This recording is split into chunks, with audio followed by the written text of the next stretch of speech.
Welcome into Locked On Knicks. We are continuing our episode, three-part episode, I should say, breaking down the top Knicks under the age of 25. After, of course, a couple of prominent publications left all Knicks off their list of 25. Gavin, we got through our 1 and 2 in the last episode. Who are we getting into in this episode?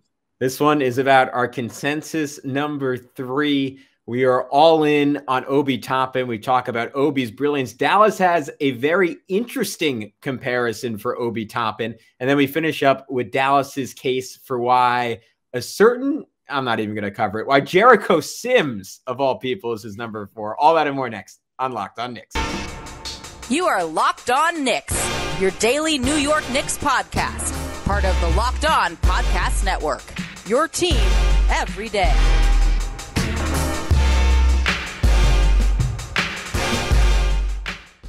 All right, welcome in to Locked On Knicks. Today's episode is brought to you by BetOnline. BetOnline has you covered this season with more props, odds, and lines than ever before. BetOnline, where the game starts. And we want to thank you guys for making Locked On Knicks your first listen today and every day, whether you're tuning in, on your favorite podcast app or you're checking us out on YouTube, where you can see our beautiful smiling faces every day. We appreciate you guys making us a part of your daily routine. I'm Alex Wolfe. I'm editor-in-chief of Knicks site, The Strickland, which you can find at thestrick.land. He is Gavin Schall, your favorite play-by-play broadcaster's favorite play-by-play broadcaster. And as we said, we are joined by Dallas Amico of The Strickland, one of the fantastic writers and also just personalities on Twitter, does awesome film work and everything for us over there. And Dallas also is a big aficionado of the young players on this team. So we're going to get into our discussion right now. Let's not hold it up any further. Anywho, we should move on to some of these other players that are on the team. So moving forward on our list here, Dallas, I would have to look at yours again. I'm fairly certain both Gavin and I both. I think we're all in agreement on Obi Toppin. Yeah, I think Obi Toppin is universally number 3, and I think there will be a lot less debate on this than some of the other guys. But I think, if I'll just do the opening salvo and then maybe throw it over to you, Gavin, here. Like I just said, I think Obi, especially as we've seen, with his scoring explosions late in the season, maybe there is a little more something to him than what we were seeing in limited minutes. Maybe he is more of a rhythm player that needs, the freedom to not be looking over his shoulder and overanalyzing things while he's on the court. And then maybe he can make some threes at a better clip. And that fundamentally turns him into like a potential, I won't say 3-level scorer, but like a 2-level scorer. That turns him into a guy that can shoot the 3 and can get to the rim and be incredibly effective there, because some of the acrobatics that he pulls off around the rim are just beyond anything that I've seen from anyone, particularly on the Knicks, in a while. The Knicks lack vertical athletes a lot, particularly ones that know how to control themselves. And Toppin is exactly that. Like the move that he practically made, it should almost be called like the Toppin at this point, where he is coming from whatever direction he happens to be coming in. But I felt like usually baseline. It's coming baseline, defender closes on him, he leaps into the air and then has the ball out as if he's going to go up for a dunk, yanks it down, and then has so much time in the air that he can basically like duck his whole body under the person's arm, bring the ball back up, and then bring it up for a dunk. I mean, it's not stuff that we've seen anybody on the Knicks be able to really pull off in ever. I mean, I don't know. I can't think of the last. You might literally have to go back to someone like a Latrell Sprewell or something like that, for which, ironically, one of Obi's like idols apparently growing up. But for someone that had that level of athleticism that could pull that sort of stuff off, because even Amari Stoudemire, by the time he hit the Knicks, was not nearly that athlete anymore. So there's this outline of a potential dominant, offensive force that, especially if you had a coach that would run more pick and roll with him, with a guy like Quickly or with a guy like Barrett, for example, both of whom have shown that they are really good at reading, for lobs and everything. I mean, Obi might, if he ends up becoming the starter next year, might be a guy that flirts with a 20-point per game season, just by virtue of the fact that if the three-pointer starts falling at like a 35% rate for him, that changes everything.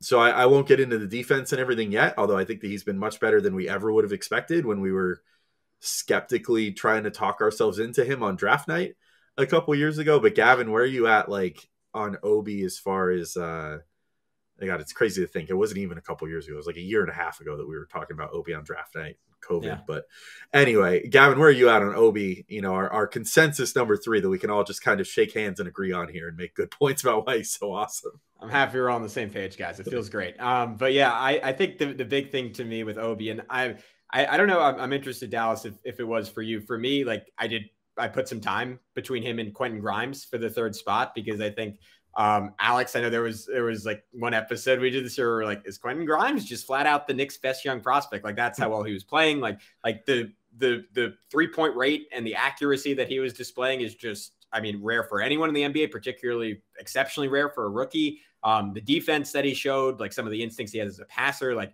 the moments of like off the dribble breakdown ability. And for a moment I was like sitting there, I was like, all right, did we forget like how good this dude is at 3 years younger than Obi Toppin? And part of me still thinks he might have the higher floor than Obi Toppin, because I just think he's going to be in the NBA for 12 to 14 years unless something goes horrifically wrong or it was like a real misevaluation we have on him. But the flashes from Obi the last few weeks, obviously, particularly the last couple of games, just too much to ignore, right? I mean, the guy's averaging, like I could pull it up right now, but he was buoyed obviously by 2 monster games at the end of the season, but on the year as a starter, 20 points, 7 rebounds, 3 assists, 1 steal, 1 block, 57% from the field, 44% from 3, 82% from the line. That's just, it's hard to ignore that production. And to me, it was a combination of him doubling down on the things that already made him good, which was sort of like the secondary offense, right? The ability to run the floor, the ability, I mean, off of running the floor, not just to get dunks, but to get early steals and to keep the ball high and finish high off those steals, to score off of back cuts. A newfound ability to make open 3-pointers occasionally. Like whenever he got to work as a roller, he's fantastic in that capacity. But the biggest thing was like, and this was what terrified me about Obi as a rookie, like where he would try to back down Duncan Robinson and get stood up. And now like the self-creation is just in a completely different place. Like you're seeing a guy who can pump against a closeout, has a great first step, and then can put together, like I remember on LaMarcus Aldridge, like he just dropped like a nasty Euro step on him and finished at the rim. And then in that final game of the season against the Raptors, he's like throwing like inside spin moves into like double pump plays. And we know he's this amazing elite finisher. And I think by some people, myself included, that's gotten underrated in the past just because of his age. Like people discount that he just has this obviously elite skill, and it wasn't just an elite college skill, it was an absolutely elite NBA skill. They're just, to Alex's point, like the move you were referencing, his ability to do like a hop, skip, and a jump into that. Like there's 15 guys on earth, 20 guys on earth with that kind of athletic ability. So I think given that special quality, and that we've seen like more than, like it used to be like the fake dribble handoff to the rim or nothing, that like he's diversified his package a little bit, and he just feels like the kind of guy who's going to put in the time to continue to add stuff off the dribble. I think there's a higher ceiling and more room for him to grow in terms of his consistency than you would typically see from a 24-year-old, especially just because, as we all know, unfortunately, he didn't get the opportunity this year for the most part. But Dallas, I'll throw it to you. I know you're on the same page as us, but why are you on the same page as us? Yeah. So one thing I'll say, you were just pointing out his elite finishing at the rim. If I could tie it back to, so Alex, you made this reference to Zion Williamson. I sort of think the argument you were making there applies more to Obi than it does to RJ, because Obi was like just finishing at the rim at a high level, right? Like no matter when you put him in for any number of minutes, it's like, oh my God, absurd amount of scoring and absurd efficiency, right?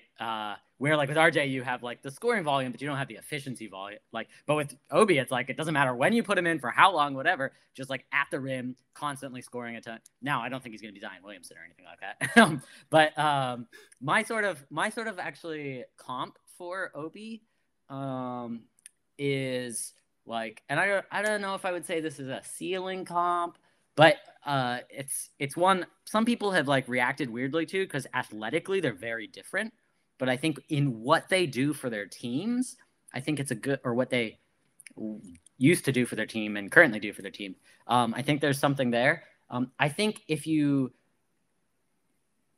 take Boris Diaw and you, instead of having him be an awesome shooter, make him this elite rim finisher, you have sort of a similar player where like Boris Diaw was a great passer, but he wasn't like the initiator, but he just made all these awesome passes within the offense. He was a great screener, and he just had an incredible feel, right? Like when you think about like those classic machine Spurs teams, right? Boris Diaw is like the pinnacle of that kind of style of play. And he didn't just do it for the Spurs, he did it for the Suns too, right? Two elite offenses he spent time in being incredible, as this guy who, even when he wasn't putting up flashy numbers, just made everything work by cutting much slower than Obi does, but just like finding like the right spots on the court, right? And taking the right angles and setting the right screens and making the right reads and making them quickly when he had the ball, right? Just nothing stuck, nothing was slow, nothing stopped. Ball was moving, and he found the open man, and he cut and screened, and always in the right place. And he just made his team way better with his immense intelligence. And I think Obi sort of has that. Now, he's not as good of a shooter as Boris was. Boris was an awesome shooter. But I think he's obviously a way better, around the rim sort of athlete and finisher. And so I like that as a kind of comp. And that's a guy who Boris Diaw played legitimate NBA Finals minutes and was contributors to deep playoff teams, like highly valuable contributors. So I don't know that I really see superstar with Obi, but that's a pretty awesome player if you have a guy who can stay on the court in NBA final situations. And I really think that's not there's weird athleticism differences, right? They have very different bodies and very different ways of moving around the court.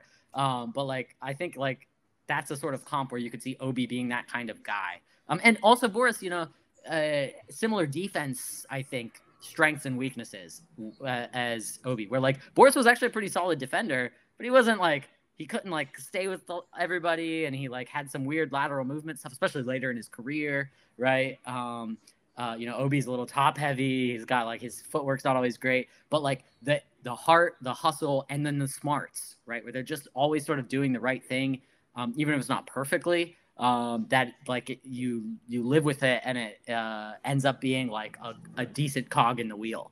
I think Boris sort of had that, and I think maybe Obi sort of reflects that. I don't know. What do you guys think about that kind of crazy comp?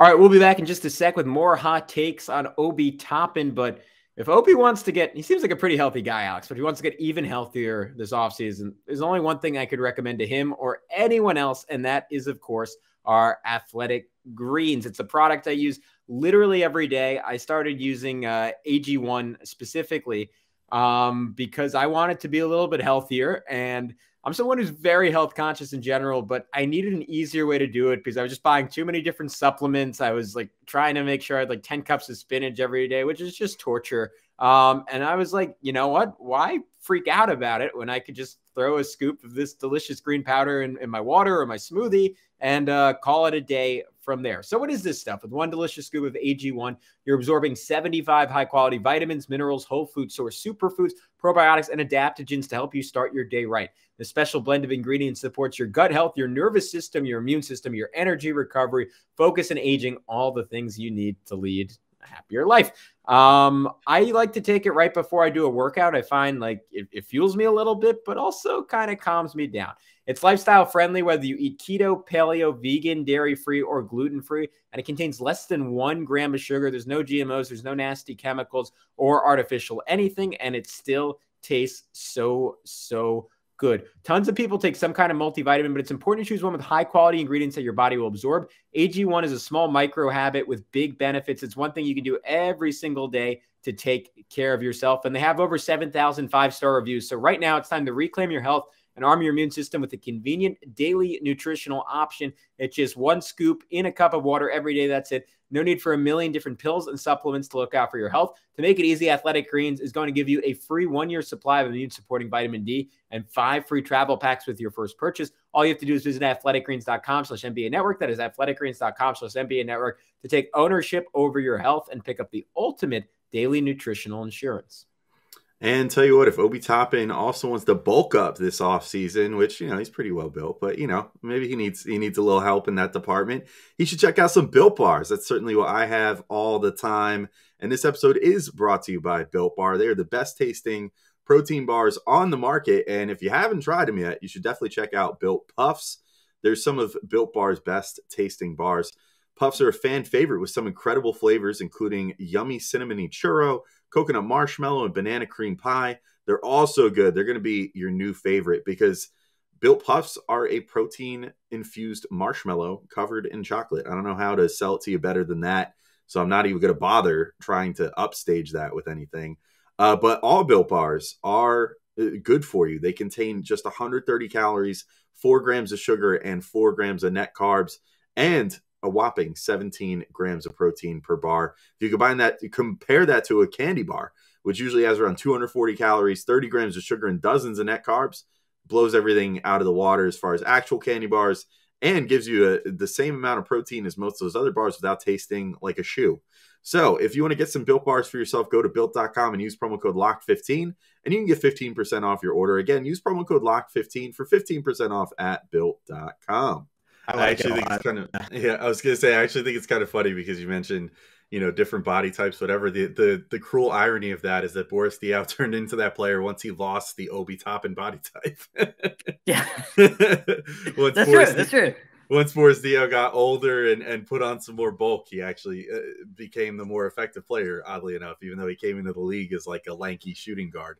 There was like a lanky, oversized shooting guard, I guess you could say. But I mean, I agree in the type of impact that they can have. I think they obviously play very different, but I don't know. I think that there's, I still, I guess it depends on how you value someone like this, right? But I still think that there is, there was a lot of pre-draft comps of Obi Toppin to like John Collins, for example, and I don't know if I would fully throw those comps out there on offense, or throw them away on offense. You know what I mean?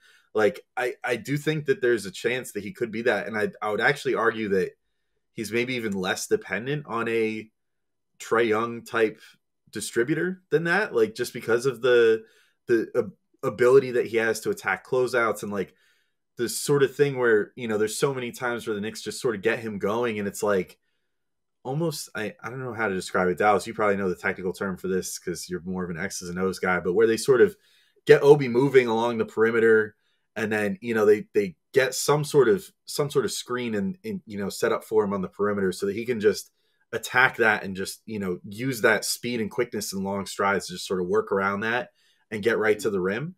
If it's not a closeout situation, but one where they're just trying to do like a quick dribble handoff to him kind of thing. He's so good at making that happen that I don't, again, because of age and all kinds of other stuff, I'm not totally sure how confident I am that he can turn into every night 20-point per game guy.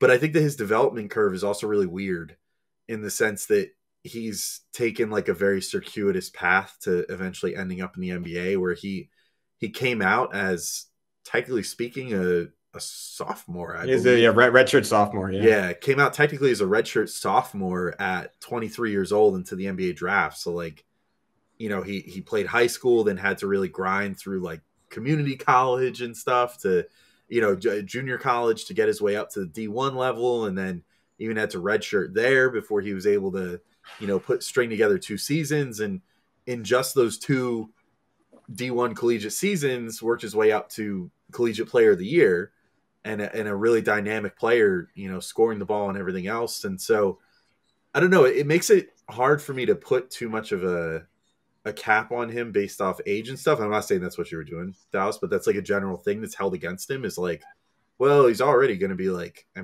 think by next season he'll be like 25 already. So it's pretty old. I think he doesn't turn 25 until next March, but maybe I'm way off on that. But yeah, he was like, I just looked it up. He was younger than I thought he was, which was a pleasant. I was like, is he 30 yet? Yeah. I still have this.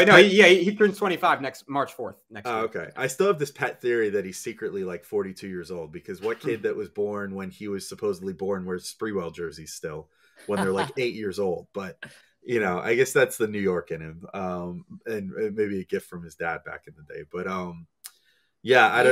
I guess my overarching point is just I could still see more so than just a role player out of him. I could still see the faint outline of a star eventually, on that same level of like a John Collins, where like I struggle to call John Collins a legitimate star. Like, I don't know that he'll ever make an all-star team, that sort of thing, but could be like an 18-point per game scorer, which I don't think Diaw ever was.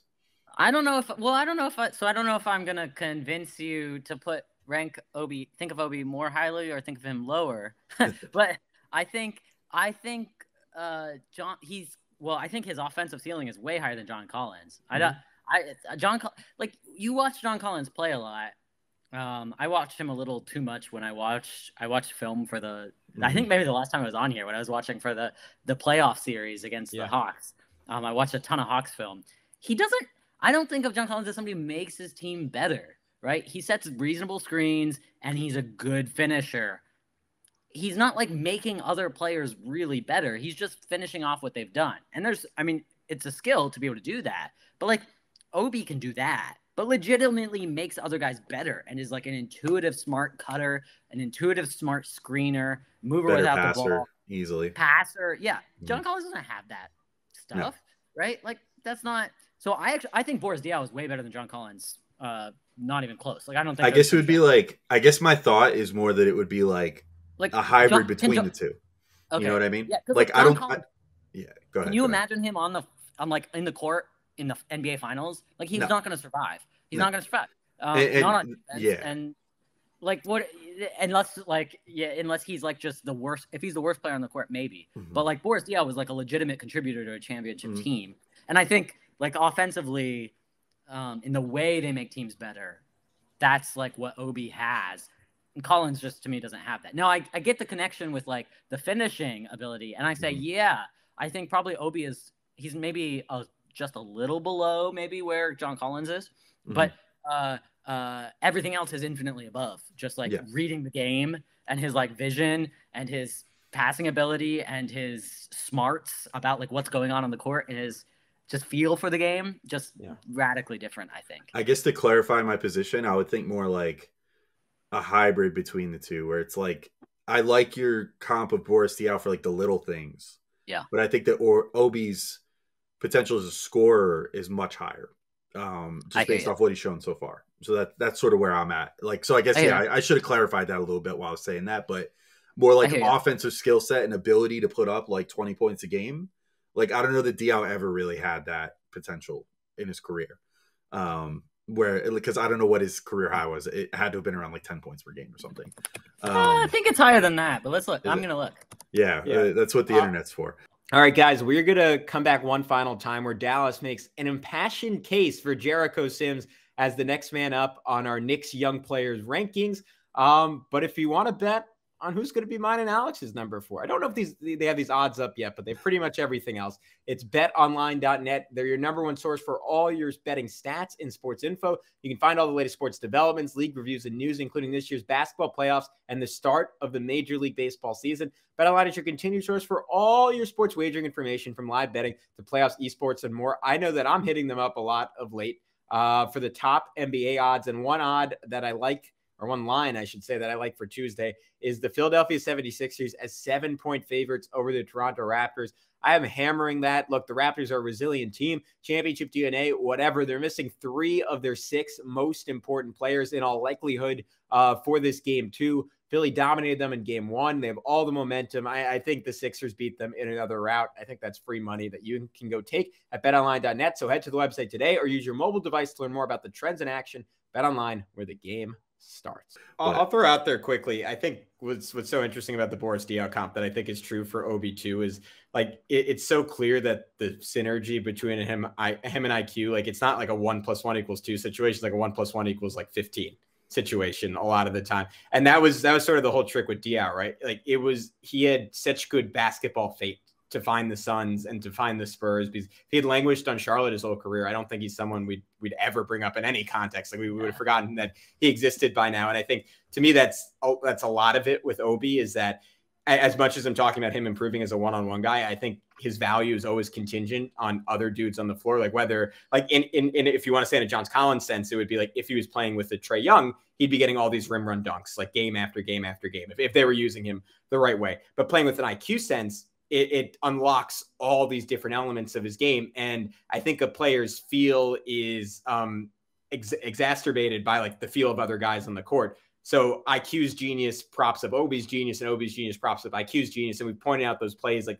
the last couple of games, like that beautiful give and go they had that eventually led to like a kick to the corner for an RJ3. Like that, to me, like I said, like that looked like the 2013, 2014 Spurs for that one moment. And they have those little like ESP connections that are just make for gorgeous basketball. And what has me optimistic about the Knicks, and maybe we can transition to the next guy, is someone like Quentin Grimes. I think also has that sense within him, and I think you compile enough of those dudes, you get something that's greater than the sum of its parts. But Dallas, I'll throw that to you. I mean, I'm definitely on board with that. I'm trying to look the list I sent. I did not have Quentin Grimes next. Oh, okay. Who did you have? So I made a crazy move. Yeah. That I think So I will admit. So I think basically. So I had my tier 1, and it was clearly RJ. Or I mean IQ and RJ. Clearly. The truth comes out, RJ. We all like him. For those listening on podcast form, this man is wearing an RJ Barrett hoodie. I am wearing an RJ Barrett hoodie. Oh man. Anyway, sorry. I love RJ. I love him, and I think he's. I mean, I'm a huge RJ fan. Just I think IQ maybe is going to be a little bit better. I also think RJ is going to be awesome. Anyways, okay, so I think so. I had that was tier 1, and in tier 2, these are the guys I had: Obi, Sims, Grimes, and Mitch, right? And I think there's a lot of like room for reasonable disagreement here. I find it harder to get into the mindset where I can I think Alex, you did a nice job defending RJ. But I on my own before this, I found it harder to get into that mindset where I could really put RJ above IQ. But with these 4, I can even get putting Mitch closer, like second, right? I can understand having an argument for basically any of almost any ordering of these 4. Maybe Obi is pretty clearly the first one, I think, but the other 3, pretty much any ordering. Okay, so I put Sims as the next guy. So here's the argument. Let's do a big picture argument first, and then we'll work our way down. Here's a weird hypothesis I have. I think right now the NBA. And for the last 10 years has really valued 3-and-D wings, right? In various forms. I wonder, and I'm wondering if there's going to be relative, and they've also devalued bigs, right? So I'm wondering if relative to how they've been valued, bigs are going to become more valuable as things go forward. So the basic idea is this. Look, bigs have always been incredibly important for team defense, right? Everybody sort of knows this. They're like the most important defensive player on the court. Maybe it's not clear that they should have been devalued in the first place, but if you can get a good defender for cheap, might as well do it, right? But mostly people have argued that they're the most important defender because they affect the most shots, and usually those are via pick and roll defense, right? Or off-ball help defense, where they're the rim protector, the last line of defense, as people say. But here's a change that's happened in the NBA lately. So you look a few years ago, and almost all of the best players in the NBA, like the really cream of the crop players, were wings, right?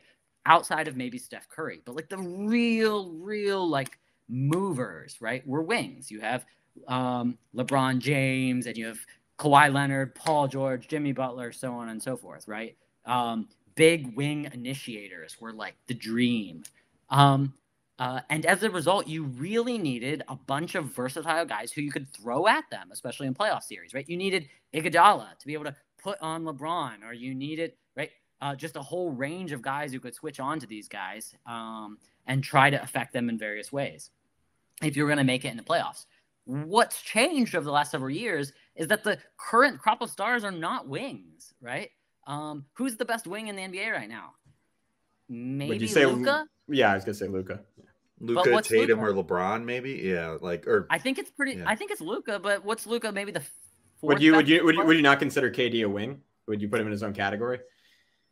Yeah, he's like not a to get wing sidetracked, big but yeah, hybrid. sure. Yeah, no, okay. So you could put KD, but yeah, KD's but I would say Luke and LeBron for the quote unquote big initiator, like that. good. Yeah. And LeBron, I think's on his way out, and I think KD's on his way out too, right? Yeah. Like, what do you have? Another year, maybe 2 of KD being like this, realistically. But what's the future? Like, who are the current best players in the NBA? Who are the 3 up for MVP? It's Giannis, it's Jokic, and it's Embiid, right? Yeah. So bigs are the stars right now. And I think if you look at the next 5 years in the NBA, it's going to be those 3 that are going to be the legit guy. Luka's going to be there. I think he's going to be in the mix. Maybe if you look at the end of the 5 years, you're going to have a guy, maybe like a Cade or something could get into the mix, right? But right now it really is run by bigs. And so one thing that you might see happen that hasn't happened for a long time is that man defense for bigs might become more valuable. And just having a guy who can handle bigs might become more valuable in a way that it hasn't for a long time. Right? It used to be the case that you cared a lot. Who can guard Shaq?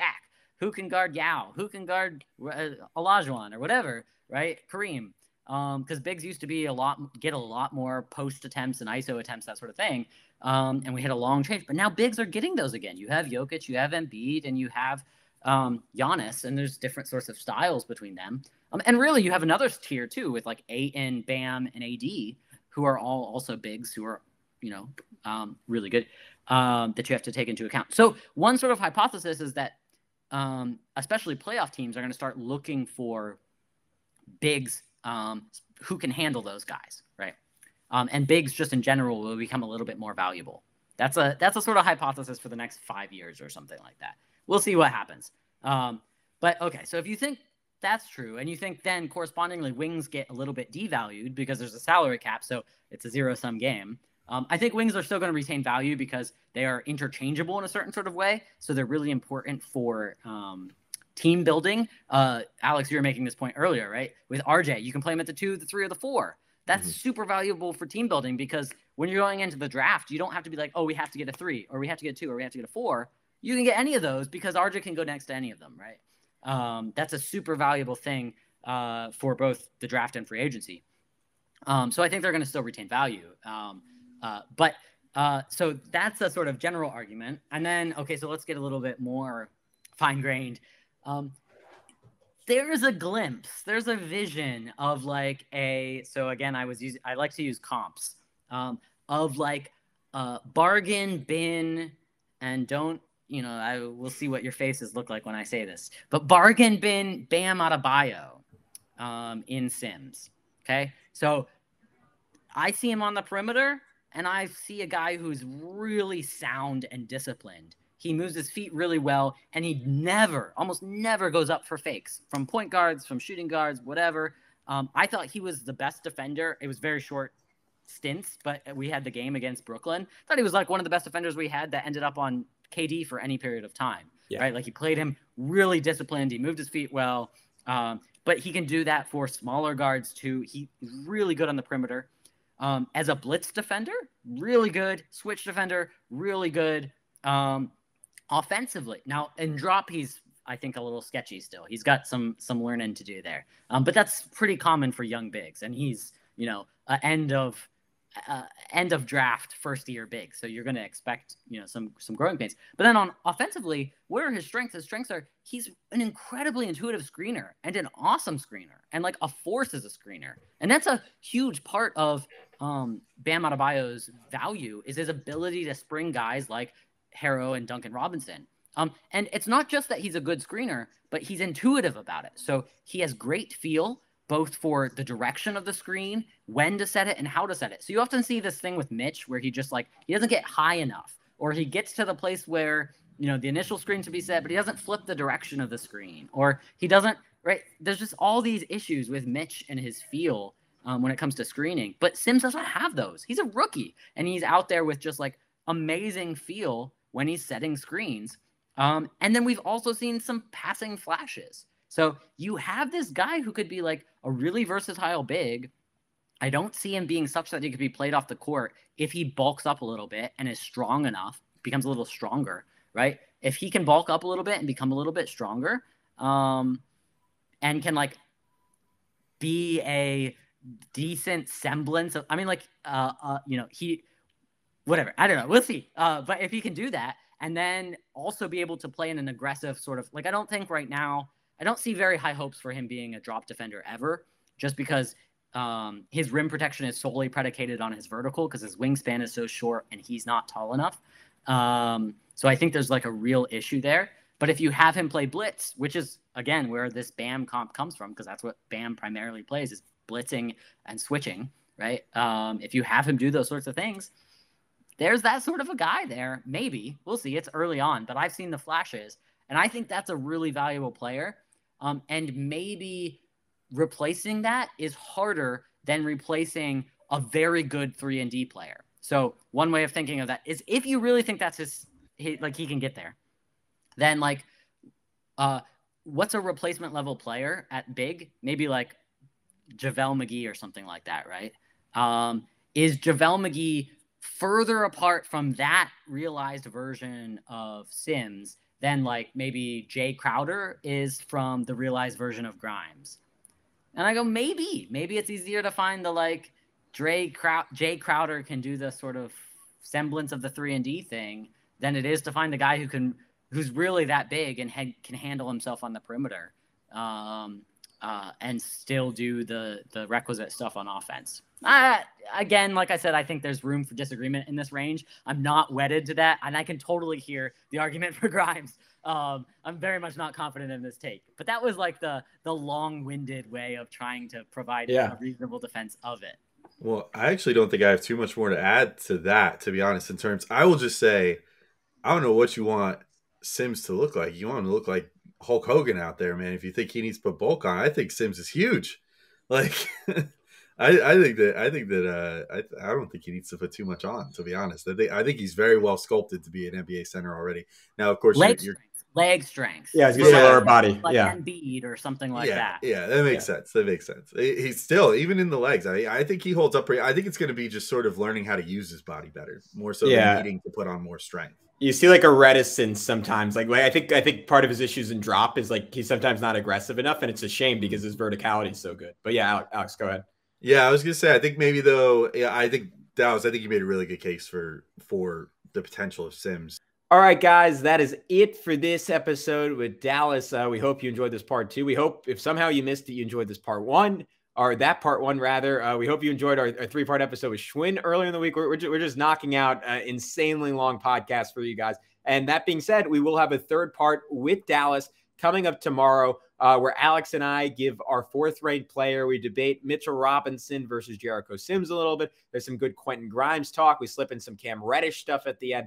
A whole lot of good stuff covered. And at this point, you already know Dallas, just flat out one of the best guys talking about the Knicks, thinking about the Knicks. And he has some good takes in that final episode. So until next time, be good. Peace out. We'll talk to you soon.